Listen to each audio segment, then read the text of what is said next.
찬송가 259장 찬양드리겠습니다.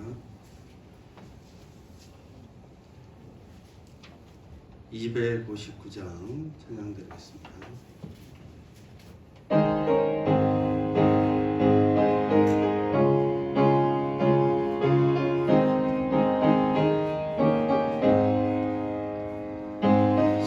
십자가에 흘린 피로서 그대를 씻기어 있는가. 더러운 죄 희게 하는 능력을 그대는 참지 하는가. 예수의 보혈로 씻기어 있는가. 마음속에 여러 가지 죄악이 깨끗이 씻기어 있는가. 주 예수와 밤낮으로 늘 함께 그대는 행동을 하는가. 아무 때나 어디서나 그대는 십자가 붙들고 있는가. 예수의 보혈로 씻기어 있는가. 마음속에 여러 가지 죄악이 깨끗이 씻기어 있는가. 주님 예수 다시 올 때 그대는 영접할 예복이 있는가. 그대 몸은 거룩한 곳 성전 들어갈 준비가 됐는가. 예수의 보혈로 씻기어 있는가. 마음속에 여러 가지 죄악이 깨끗이 씻기어 있는가. 모든 죄에 더러워진 예복을 주 앞에 지금 다 벗어서 샘물같이 솟아나는 보혈로 눈보다 더 희게 씻으라. 보혈로 그대는 씻기어 있는가. 마음속에 여러 가지 죄악이 깨끗이 씻기어 있는가. 묵상하심으로 수요 예배 하나님 앞에 올려드리겠습니다.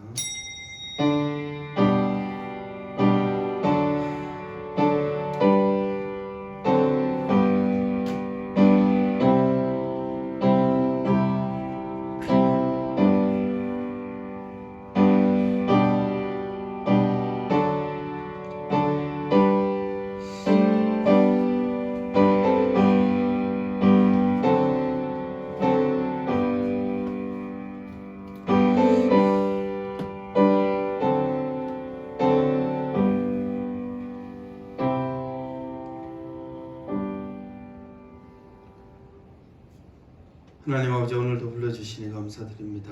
하나님의 말씀을 듣기를 원합니다. 그러므로 하나님께서 주신 은혜와 평강 가운데 살아갈 수 있도록 하나님께서 역사하여 주옵소서. 예수님의 이름으로 기원하옵나이다. 아멘. 찬송가 91장 찬양드리겠습니다. 91장 찬양드립니다.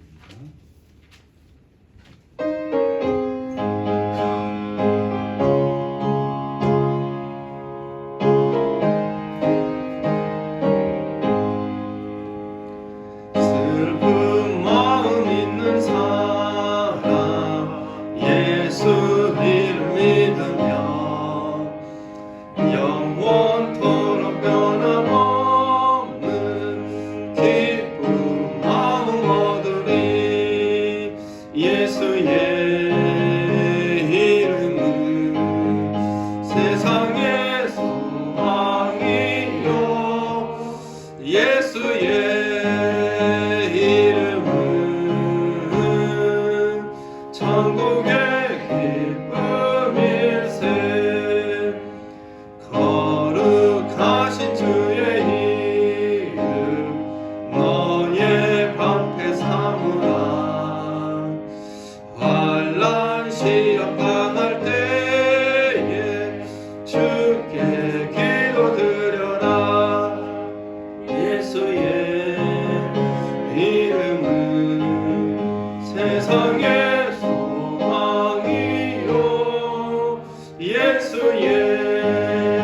이름은 천국의 기쁨일세. 존귀하신 주의 이름 우리 기쁨 되도다. 주의 품에 안길 때에 기뻐 찬송 부르리. 예수의 이름은 소망이요. 예수의 이름은 천국의 기쁨일세. 우리 갈 길 닦은 후에 보좌 앞에 나아가 왕의 왕께 경배하며 멸류관을 드리니. 예수의 이름은 세상의 소망이요. 예수의 이름은 천국의 기쁨일세. 이 시간 우리 예배를 위해서, 교회를 위해서 하나님 은혜 가운데 하나님 함께하여 주시옵소서. 코로나 가운데서도 우리 성도들의 신앙을 주께서 보호하여 주옵소서. 우리 주여 한번 부르고 기도하겠습니다. 주여. 하나님 아버지, 오늘도 우리를 말씀 가운데 당신 가운데 불러주시니 감사드립니다. 하나님 아버지, 하나님의 말씀을 들을 때 우리의 마음이 위로를 얻게 하시고, 또한 우리 하나님 성도를 돌아봐 회개할 것들을 돌이키며 하나님 앞에 나오기를 원합니다.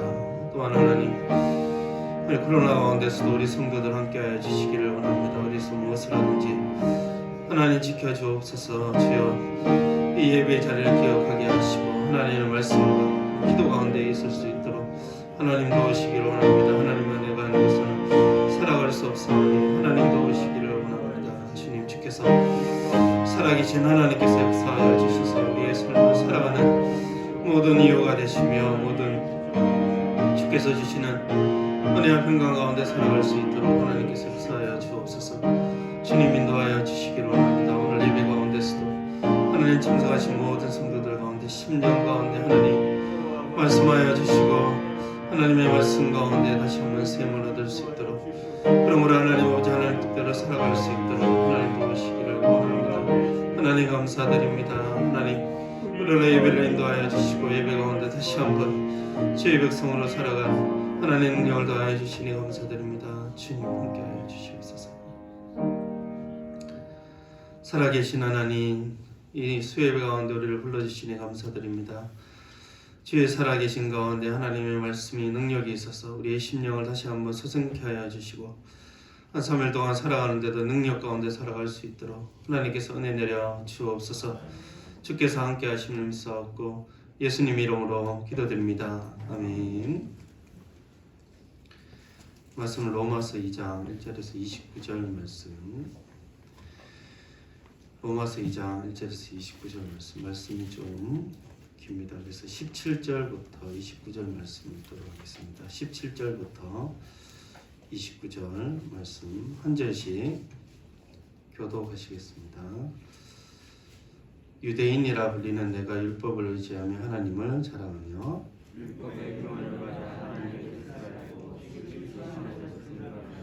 맹인의 길을 인도하는 자여 어둠에 있는 자의 빛이요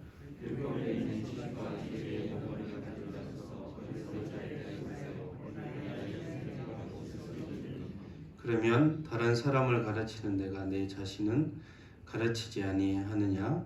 도둑질하지 말라 선포하는 내가 도둑질하느냐?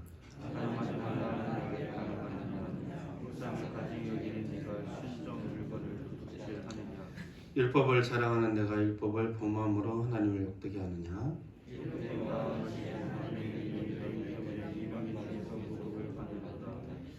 내가 율법을 행하면 할례가 유익하나 만일 율법을 범하면 내 할례는 무할례가 되느니라.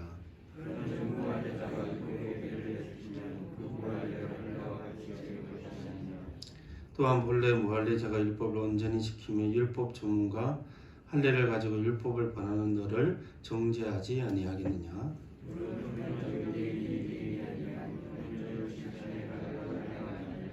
함께 읽겠습니다. 오직 이면적 유대인이 유대인이며 할례는 마음에 알지니 영에 있고 율법 전문에 있지 아니한 것이라. 그 칭찬이 사람에게서가 아니요 다만 하나님에게서니라. 아멘. 우리 옆 사람 보고 한번 인사하겠습니다. 떨어져 앉아 있지만 사랑합니다. 한번 인사하겠습니다. 우리 1장에 하나님의 진노는 이방인 가운데 나타났음을 우리가 볼 수 있습니다. 1장 19절에 하나님을 알만한 것이 그들 속에 보이셨고 창세로부터 보이지 아니하는 그의 영원하신 능력과 신성이 그가 만드신 만물에 분명히 보여 알려졌습니다. 알려졌음에도 불구하고 죄로 마음이 어두워져서 감사하지도 않고 하나님을 영화롭게 하지 않습니다. 자기 마음대로 살아가는 것이죠.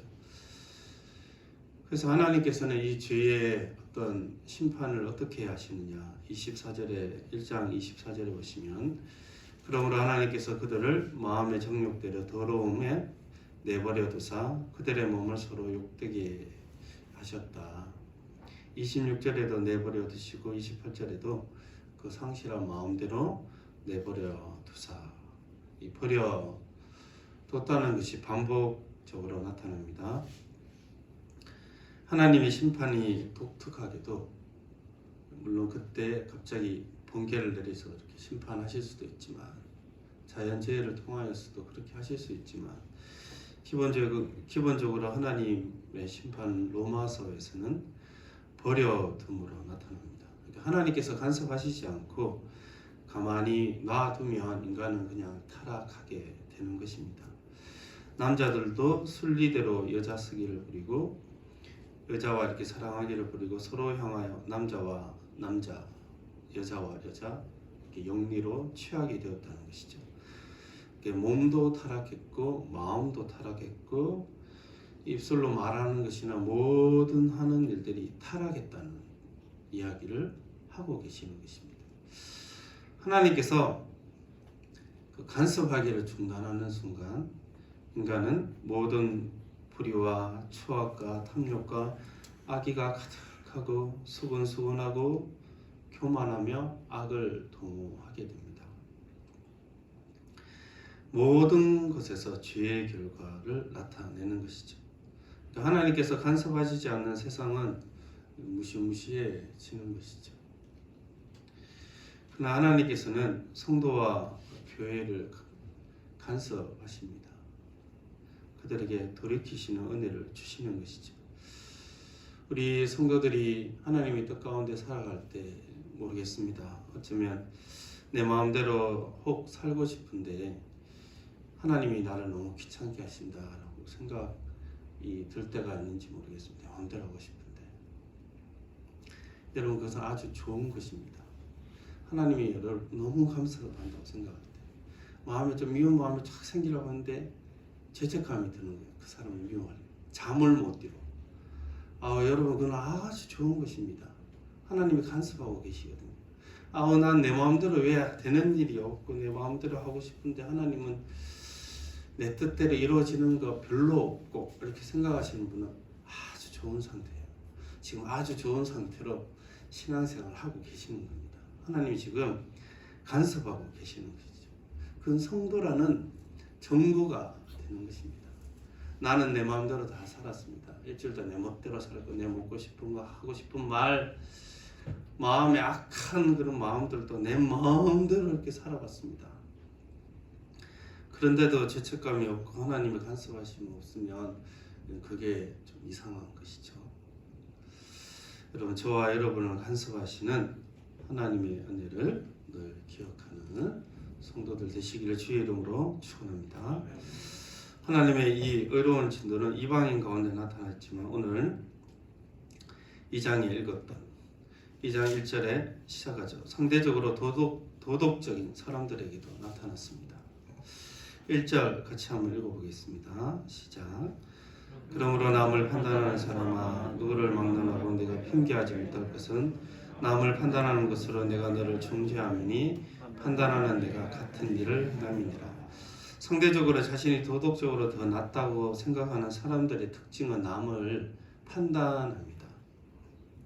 그리고 정죄하죠. 판단하다라는 것은 비판하다는 뜻인데 건설적인 비판이 아니라 원어상 재판한다는 뜻이 있습니다. 자신이 재판장이 되어서 다른 사람들을 판단하는 것입니다. 하나님 앞에서는 모든 사람들이 죄인으로서 있죠. 나쁜 죄인, 착한 죄인 이렇게 있는 것이 아니라 그냥 죄인인 것입니다.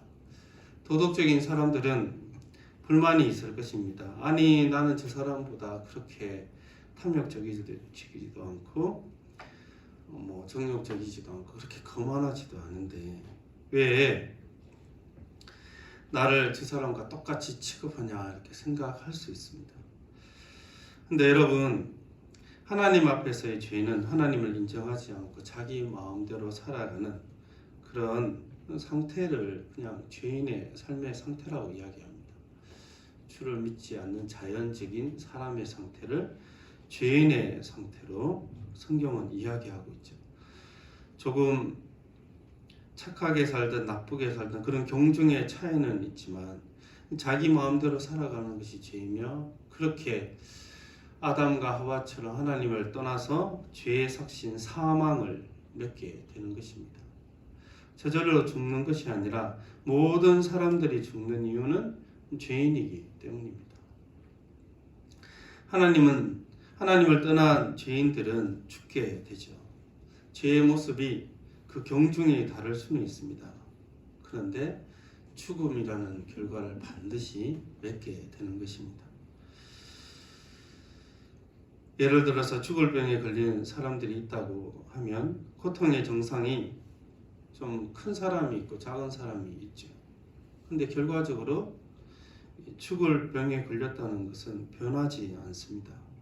죄의 정상도 많이 나타나는 사람들이 있고 상대적으로 더 욕심이 많고 더 교만한 사람들이 있지만 상대적으로 그렇게 교만하지도 않고 때로는 친절하지도 않고 베푸는 사람들이 있습니다. 그러나 동일하게 죄인이며 동일하게 죄인이기 때문에 죽음의 삭을 맺게 되는 것입니다. 여러분, 이런 도덕적인 사람들도 하나님께서 심판하십니다. 왜냐하면 3절에 보면 이런 일을 행하는 자들을 판단하고도 같은 일을 행하고 있기 때문입니다. 인간에게는 더하고 덜하고의 차이는 있지만 모든 사람들에게 죄의 열매들이 있습니다. 그것은 본인이 죄인이기 때문에 죄를 짓습니다. 하나님을 떠난 인간은 죄를 짓기 때문에 죄인이 아니라 죄인이기 때문에 죄를 짓게 되죠. 죄인이기 때문에 죄를 짓게 되는데 그 죄의 경중들은 다를 수 있습니다. 근데 죄인이라는 그 차이는 변함이 없는 것입니다. 남을 판단하는 사람들은 또 하나의 특징이 있는데 그것은 자신이 유리한 대로 판단을 하게 됩니다. 거짓말을 잘 안 하고 정직한 사람들은 어떻게 판단하느냐 하면 거짓말 하나로 다른 사람들의 모든 삶을 판단합니다. 자신은 욕심이 많지 않은 사람일 수도 있는데 어떤 사람은 검소함으로 그 단 한 가지 그걸로 다른 모든 사람들을 판단합니다. 본인은 검소하지만 다른 사람을 시기하며 원망하는 사람일 수 있는데 그는 그거 하나로 다른 사람들을 판단하게 되죠. 자신이 잘하는 것으로 다른 사람들을 비판합니다. 우리의 동기들을 돌아볼 때 그것은 비겁한 것이며 자신도 죄인이면서 고결한 것처럼 다른 사람들을 정죄하는 것이죠. 성도들 간에도 그럴 수 있습니다. 어떤 사람들은 11조 하나 내는 것을 다른 성도들의 신앙 전체로 판단합니다. 11조도 안 되는데 무슨 믿음이 있다는 것이? 어떤 사람들은 주일 성수를 정말 단 한 번도 빠지지 않은 사람들은 한 번씩 주일을 빠지는 사람들의 믿음을 사실은 거의 인정하지 않으려고 합니다. 새벽 기도를 잘 나오는 사람들은 그것으로 다른 사람들의 신앙 전체를 판단하며, 성경을 하루 5장 읽는 사람들은 3장 읽는 사람 판단하며, 기도를 1시간 하는 사람은 기도를 59분 하는 사람을 판단합니다. 안 되는 거예요. 우리가 우리의 삶과 우리의 동기를 살펴보면 늘 내가 잘하는 것, 그것만으로 다른 사람들을 이렇게 보는 거예요. 신앙 전체를 보게 되지는 않는 것입니다. 물론 11조를 내야 되며 성수지를 해야 되며 새벽 기도를 잘 나오고 말씀과 기도에 열심히 해야 합니다. 그러나 우리가 성도임에도 불구하고 완전한 사람들이 아닌 것이죠. 때로는 사람들이 교회 생활을 잘할 수 있도록 사람 가운데 그 모든 각각의 항목에 대해서 권면해야 합니다. 그런데 우리의 동기가 어떠합니까? 그 사람에 대한 판단인가요? 그 사람에 대한 사랑입니까? 그 차이는 엄청난 차이입니다. 늘 예수 그리스도께서는 그 피곤함과 그 쓸데없는 질문을 악하게 공경하는 바리새인들에게조차도 정말 인내심을 가지고 온유하게 모든 것들을 대답하시고 가르치셨습니다. 그분의 가르침은 늘 모든 사람들을 향한 민망히 여기는 마음, 긍휼한 마음으로 그들을 가르치며 섬기셨습니다. 여러분, 우리는 우리가 잘하는 것으로만 다른 사람들을 비판하며 오해하며 정죄할 때가 있는데, 그것이 정말 우리의 신앙의 삶에 반복되이 나타난다면 우리는 높은 마음을 가지고 바리새인의 길, 즉 외식하는 길을 지금 가고 있는지도 모릅니다. 그런 사람들을 향하여 하나님은 분명히 심판을 피하지 못할 것이라고 말씀하고 있습니다. 4절과 5절 같이 한번 읽어보겠습니다. 시작. 혹 내가 하나님의 인자하심이 너를 인도하여 그의 인자하심과 용납하심과 길이 참으심이 풍성함을 멸시하느냐. 다만 내 고집과 회개하지 아니한 마음을 따라 진노의 날 곧 하나님의 의로우신 심판이 나타나는 그날에 이 말 진노를 내게 쏟는도다. 아멘. 하나님의 인자하심이 그들에게 회개하는 마음을 주시는데 회개하지 않는 것입니다.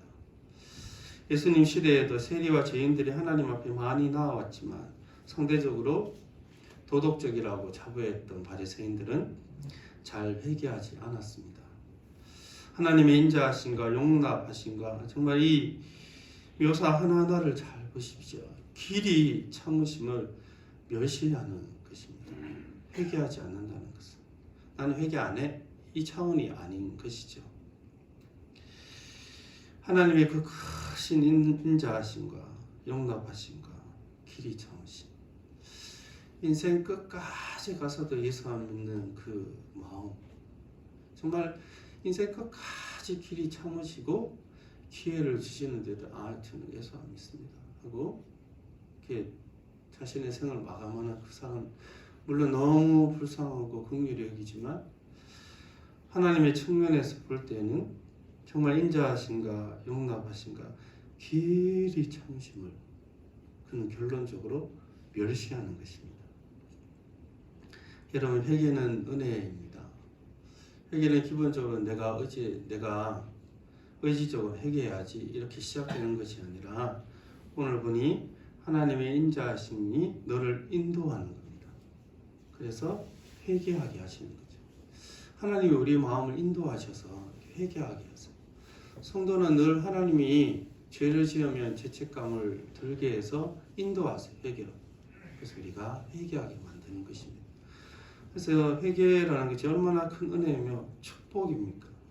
회개하지 않는 것은 진노를 내게 쌓는도다 이렇게 되죠. 하나님의 진노를 쌓는다고 생각해 보십시오. 얼마나 두려운가. 끝까지 주를 믿지 않고 돌이키지 않는 사람들의 고집이 얼마나 완악합니까?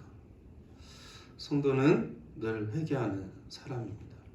여러분, 하나님의 인자하심이 우리를 회개로 인도하실 때 정말 우리의 입술을 열고 우리의 죄를 인정하면서 늘 돌이키며 회개하는 저와 여러분 되기를 주의 이름으로 축원합니다. 그 도덕적인 사람들의 대표로 누가 있습니까? 이 바울은 유대인을 이야기하고 있습니다. 하나님께서는 근데 이 유대인도 판단하실 것을 말씀하시고 있죠. 왜냐하면 17절에서 20절 말씀 제가 한번 읽어보겠습니다. 유대인이라 불리는 내가 율법을 의지하며 하나님을 자랑하며 율법의 교훈을 받아 하나님의 뜻을 알고 지극히 선한 것을 분간하며 맹인의 길을 인도하는 자의 어둠에 있는 자의 빛이요 율법에 있는 지식과 진리의 모범을 가진 자로서 어리석은 자의 교사요 어린 아이의 선생이라고 스스로 믿으니. 이 17절에서 20절까지만 읽어보면 이 유대인들은 대단한 사람들입니다. 우리가 생각하는 겉으로 보기에 최고의 도덕적인 사람입니다. 이 지구상에서 상대적으로 도덕적인 사람들을 뽑으라면 아마 바리새인이 그 중에 1, 2위로 들어갈 것입니다. 율법을 의지하고 하나님 자랑하고 뜻을 알고 지극히 선한 것을 분간하며 또 맹인의 길을 인도하고 교사로서 지식과 진리의 모범을 또 가지고 있습니다. 근데 마지막 한번 읽어보시겠습니다. 마지막 20절에 스스로 믿으니 이렇게 되어 있죠. 그렇게 스스로 믿는다는 겁니다. 하나님 인정하지 않는데 본인은 스스로 그것을 믿고 있습니다. 와, 이게 얼마나 무서운 줄 아시는? 나는 신앙생활 잘한다고 믿고 있습니다. 근데 주변 성도들 아무도 인정 안 해. 나는 온유하다고 다 믿고 있어. 나 온유해. 근데 주변 사람들은 본인을 무서워해. 같이 일할 때도 불안하고. 나는 겸손해라고 탁 스스로 믿고 있는데 아무도 그걸 인정 안 해요. 주변의 사람들은. 같이 일을 하려고 하지도 않고 밥 먹는데도 너무 불편해. 유대인들은 그런 사람들이에요. 이 모든 17절에서 19절, 20절에 있는 그 모든 것들을 스스로 믿고 있는 사람들인 것입니다. 와, 이 사람을 어떻게 설득하면 좋을까요? 이 사람들을 어떻게 해야 주께로 인도할 수 있겠습니까? 타락한 사람은 너 죄인이자 얘기하면 반항하더라도 본인이 죄를 지은 것을 인정할 수밖에 없습니다. 포악하고 역절하고 뒤에 수근수근 거리는 사람, 물론 그게 잘 됐다는 뜻은 아니지만 그런 사람들은 죄가 겉으로 막 드러나기 때문에 본인이 변명하더라도 미안합니다 이렇게 할 수밖에 없는데 이 바리새인들은 겉으로 안 드러나는 거예요. 안에는 정말 숭악한 많은 시기와 질투와 탐욕이 있음에도 불구하고 정말 자신의 이미지를 잘 관리하는 사람들인 것입니다. 이 사람들에게는 율법이 있고 하나님의 백성이라는 표인 할례도 있습니다. 자신의 몸에 하나님의 언약의 정표를 새겼습니다. 이런 민족은 없죠. 율법의 교훈을 받았고 실제로 율법을 모세가 하나님 앞에서 받았죠. 하나님을 먼저 한 자들입니다. 지식과 진리의 모범을 가진 자이죠. 다른 사람을 가르치기도 합니다. 그런데 21절부터 보시면 그들이 다른 사람들을 가르침에도 불구하고 내 자신을 가르치지 아니하느냐 도둑질하지 말라 선포하는 데가 도둑질하느냐. 예수님은 바리새인들을 가르쳐 누가복음 20장 47절에서 이렇게 말씀하셨습니다. 같이 한번 읽어보겠습니다. 시작. 그들은 과부의 가선을 삼키며 내 수입으로 이기기도 하니 그들이 더 엄중한 심판을 받으리라 하십니다. 네, 엄중한 심판을 받게 될 것입니다. 연약한 자들의 재산을 삼키며 지금 과부의 가선을 어떻게 그럴 수 있는지 힘이 약하기 때문이죠. 그 재산을 삼키며 형식적으로는 경건한 채, 즉 가늠하지 말라 하는 내가 가늠하느냐. 누가복음 16장 18절 같이 한번 읽겠습니다. 시작. 무릇 자기 아내를 버리고 다른 데 장가가는 자도 가늠하며 무릇 버림당한 자에게 장가가는 자도 가늠하느니라. 즉 아내를 마음대로 버리게 만들었고 율법을 정말 남성 중심으로 마음대로 해석해서 간음을 어렵지 않게 만들었습니다. 우상을 가증히 여기는 데가 신전 물건을 도둑질하느냐. 이런 일이 어떻게 일어납니까? 우상 숭배는 사실 이스라엘 역사 가운데 가장 고질적인 죄였습니다. 구약의 그 이스라엘과 유대가 망했던 이유의 핵심은 우상 숭배였습니다. 하나님의 살아계심을 믿지 않고 말씀 가운데 들이지 않는 모든 예배를 가증하게 여기시죠. 성전을 만민이 기도하는 집이라 분명히 칭함을 받으리라고 하셨는데 거기서 강도의 소굴을 만들었습니다. 성경이 어떤 부분들을 강하게 묘사할 때 그 시대가 그렇기 때문에 그렇게 이야기합니다. 강도의 소굴이라면 성전에서 그렇게 장사하고 돈 좋아하고 단지 그 목적으로 성전을 사용했다는 뜻입니다. 강도의 소굴인데 예수님이 성전을 강도의 소굴이라고 표현했으면 정말 타락한 것입니다. 이게 성전이 무너지지 않고는 결코 어떤 것들이 해결되지 않는 상태라는 것이죠. 하나님의 이름이 유대인들 때문에 모독을 받고 있습니다. 쭉 이야기하다가 그 얘기를 하고 있죠.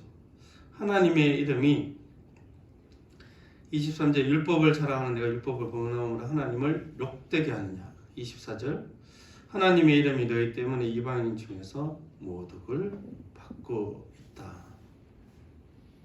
주의 영광을 위하여 살아간다고 그 자부심이 대단했는데 가난하며 도둑질하며 율법을 범하고 있는 것입니다.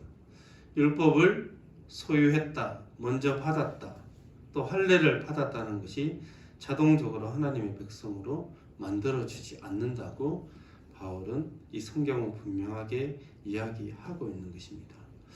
그래서 28절, 29절 같이 한번 읽어보겠습니다. 시작. 무릇 표면적 유대인이 유대인이 아니요 표면적 육신의 할례가 할례가 아니니라. 오직 이면적 유대인이 유대인이며 할례는 마음에 할지니 영에 있고 율법 조문에 있지 아니한 것이라. 그 칭찬이 사람에게서 가며 다만 하나님에게서니라. 아멘.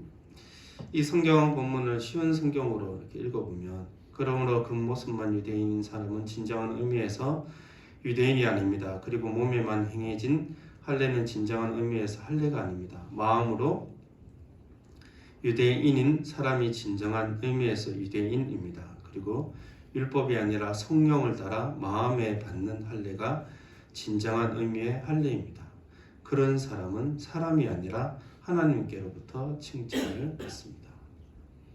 그 모습이 아니라 마음이 변화된 사람, 성령을 따라 마음의 할례를 받은 사람이 진짜 하나님의 백성이며 그런 사람들이 하나님 앞에서 인정받고 칭찬받는 것입니다. 분명히 이 장은 13절 말씀에 하나님 앞에서 율법을 듣는 자가 의인이 아니요 오직 율법을 행하는 자가 의롭다 하심을 얻으리라 이렇게 말씀하셨기 때문에 하나님 앞에서는 율법을 듣는 자가 의인이 아니고 율법을 지키는 자가 의인입니다. 근데 율법을 행한다고 이야기할 때 여러분 누가 율법을 행한다고 이야기할 수 있습니까? 어떻게 해야지?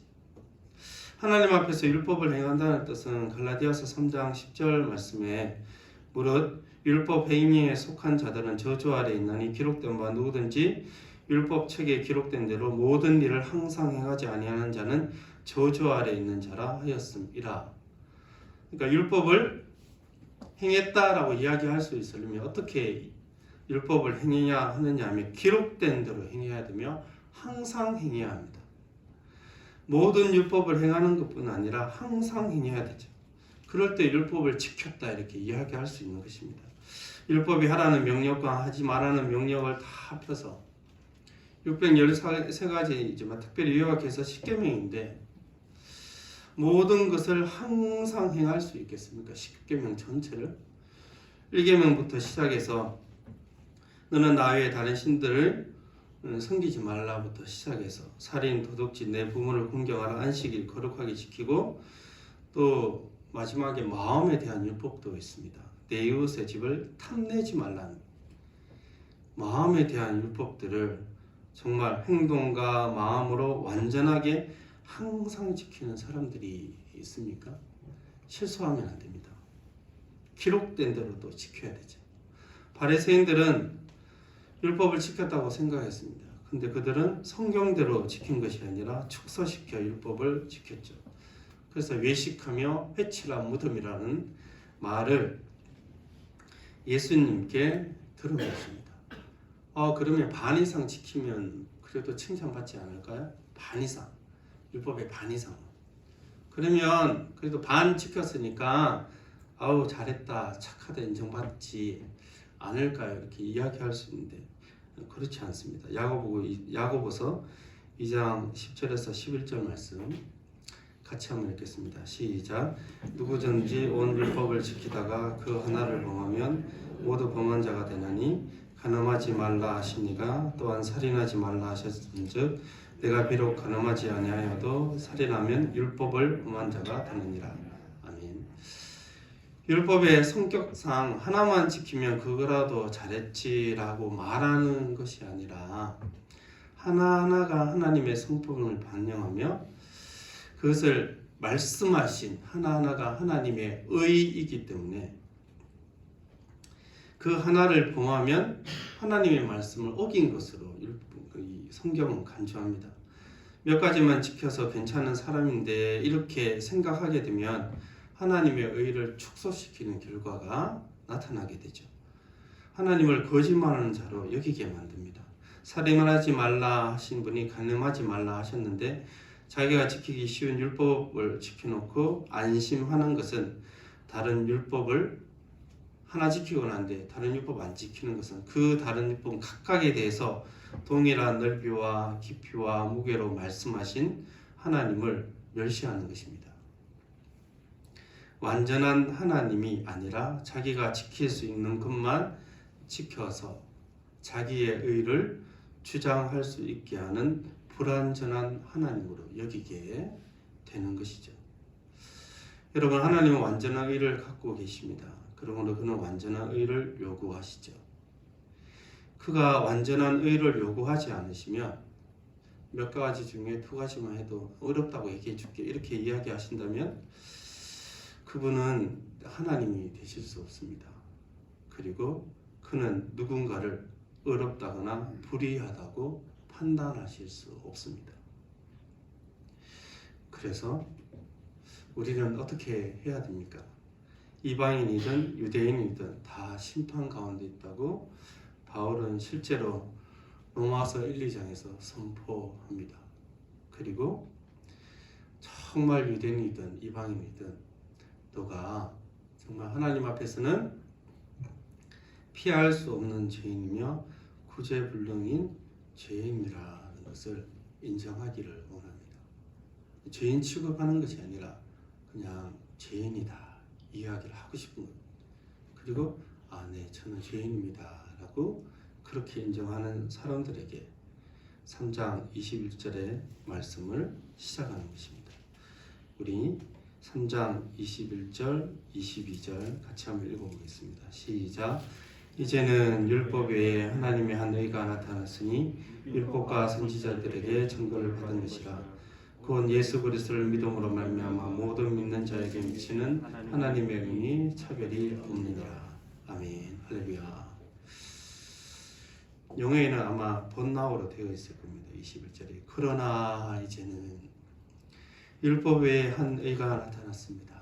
율법의 행위를 모두 지켜서 얻는 의가 아닌 예수 그리스도를 믿음으로 말미암아 모든 사람에게 미치는 하나님의 의니 차별이 없습니다. 차별이 없어서 우리도 예수 믿게 된 거죠. 믿음으로 그리스도 안에 속하여 죄는 사함받고 우리의 모든 행위는 그리스도 안에서 의롭다 하심을 얻어 자녀로서 판단을 받게 됩니다.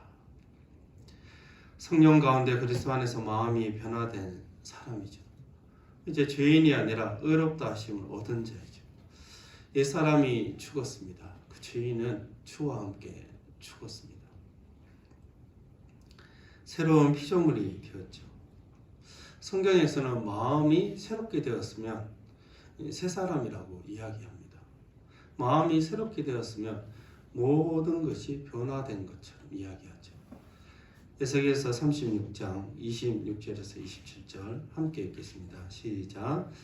또 새 영을 너희 속에 두고 새 마음을 너희에게 주되 너희 육신에서 굳은 마음을 제거하고 부드러운 마음을 줄 것이며 또 내 영을 너희 속에 두어 너희로 내 율례를 행하게 하려니 너희가 내 규례를 지켜 행할지니라. 아멘.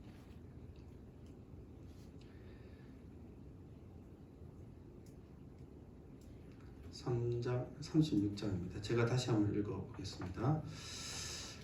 에스겔 36장 26절에서 27절.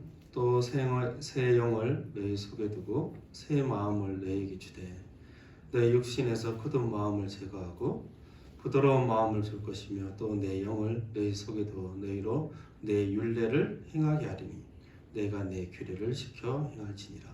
아멘. 형식적인 유대인이 유대인이 아니라 마음이 변화된 사람이 진정한 유대인인 것입니다. 그 영적인 유대인인 성도는 마음이 변화된 사람이죠. 마음이 변화되어야 행동이 변화될 것이라는 소망을 가집니다. 행동만 변화되어서는 안 되죠. 마음으로부터 행동이 시작되는데 성령 가운데 새 마음으로 하나님을 사랑하기에 하나님의 율법을 지키고자 힘씁니다. 여러분 동기를 잘 생각해 보십시오. 왜 예배에 나왔는지, 예배 때에 왜 나왔는지. 하나님 살아계심을 믿기 때문입니다. 그리고 하나님 사랑하시기 때문에 이 자리에 계신 겁니다. 그 바쁜 가운데서도 피곤하고 때로는 마음에 여러 가지 힘든 것들이 있지만 우리가 주일날 왜 이렇게 예배 드리러 또 옵니까? 잘 생각해 보십시오. 성도는 하나님의 살아계심을 믿고 그분을 사랑하기 때문에 나오는 겁니다. 우리의 동기를 잘 살펴보면 하나님을 경배하며 또 말씀을 읽고 기도하며 또 내가 거룩하게 좀 살아가려고 하는 이유가 뭡니까?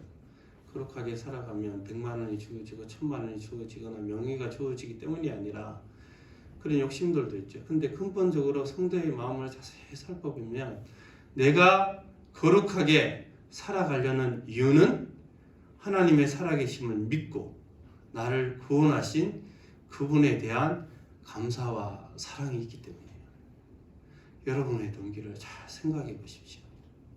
형식적으로 강요해서 예배를 지속적으로 드리거나 거룩하게 살아가야지라고 그렇게 훈계하거나 가르치거나 교훈할 수 없습니다. 하나님 앞에 살아가는 삶은 성령으로부터 시작해서 살아가게 됩니다. 여러분 마음 가운데 정말 성령께서 함께 하시기에 우리가 예배를 드리며 우리가 실수했을 때 회개하며 또 우리가 하나님 앞에서 또 넘어졌을 때도 하나님께 기도하며 다시 한번 거룩을 힘쓰게 되는 것입니다. 우리 안에 새 마음을 주시고 새로운 영을 주셔서 우리로 하여금 거룩하게 살아가게 하시고 이 구원 가운데 두렵고 떨림으로 다시 한번 이 성화의 구원을 이루어가게 하시는 그 하나님의 은혜에 늘 감사하면서 또다시 우리가 은혜를 의지하여서 거룩하게 살아가는 저와 여러분들에게 주의 이름으로 축원합니다. 기도하겠습니다. 하나님 아버지 감사드립니다. 주님, 이제 율법으로 말미암은 의가 아니라 그리스도 안에서 우리가 의롭다 하심을 얻었습니다. 하나님 거룩하게 살아갈 새 영을 우리에게 주셨고 또 거룩하게 살 수 있도록 하나님께서 도우심을 우리가 알게 하여 주옵소서. 주께서 도우심으로 인하여 오늘 하나님 거룩하게 살아갈 소망을 가집니다. 하나님들 인도하여 주옵소서. 코로나 가운데서도 정치, 경제, 사회, 문화 혼란스러운 가운데서나 우리 성도들의 마음을 지켜주시기 원합니다. 하나님을 신뢰함으로 하루하루 주께서 모든 것들을 공급하심을 믿고 살아가는 귀한 우리 예일의 성도들 될 수 있도록 하나님께서 인도하여 주옵소서. 예수님의 이름으로 기도드립니다. 아멘. 찬송가 95장 찬양드리겠습니다.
일정 주일 예배 1부 예배 오전 7시 30분 대면 예배 지난주부터 지키고 있습니다. 2부 예배 오전 11시 대면 영상 예배 드립니다. 오후 예배와 금요 기도회는 없습니다. 수요 예배 오전 11시 배단이 실에서 있습니다. 새벽 예배 월요일부터 금요일까지 새벽 5시 30분 배단이 실에서 있습니다.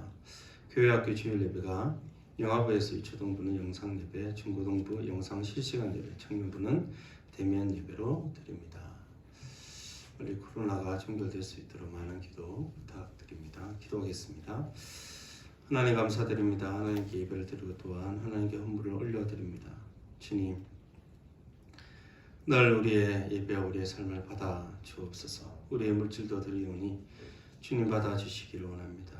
또한 주께서 주시는 영육간의 모든 은혜로 풍성케 하여 주옵소서. 지금 우리 주 예수 그리스도의 은혜와 하나님의 크신 사랑과 성령의 교통하심이 그리스도를 통하여 어렵다 하심을 입어 거룩하게 살아가기를 원하는 모든 성도들의 심령 가운데 지금부터 영원토록 함께 계실지어다.